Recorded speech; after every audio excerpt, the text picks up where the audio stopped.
지난주 초복날 봉화에서 발생한 경로당 살충제 음독 사건 속보 전해드리겠습니다. 경찰이 경로당을 중심으로 반경을 넓혀 CCTV를 광범위하게 확인한 결과 사건 해결의 실마리를 찾은 것으로 알려졌습니다. 피해 할머니 5명 가운데 3명의 건강 상태가 호전되면서 당시 경로당 상황에 대한 구체적인 진술도 곧 확보될 것으로 보입니다. 경찰이 수사에 속도를 내고 있습니다. 이도훈 기자입니다.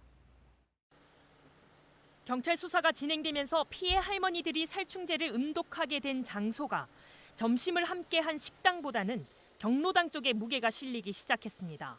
하지만 경로당 내부를 물론 경로당 밖을 비추는 카메라가 없는 사실이 확인되면서 수사가 난항에 빠지는 듯 했습니다. 하지만 지난 주말 경찰이 경로당과 피해자들의 집을 중심으로 반경을 넓혀 CCTV를 광범위하게 확인한 결과 사건 해결에 유의미한 단서를 찾은 것으로 알려졌습니다.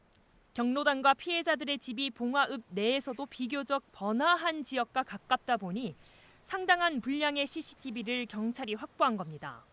9년 전 상주 농약 사이다 사건의 경우 발생 지역이 인적이 드문 농촌 마을이었던 탓에 주민 진술에 주로 의존할 수밖에 없어 수사에 진통을 겪기도 했습니다. 이런 가운데 음독 피해자 5명 중 3명의 의식이 빠르게 회복하면서 가족들과 진술조사 일정을 협의하는 등 경찰 수사가 속도를 내는 분위기입니다.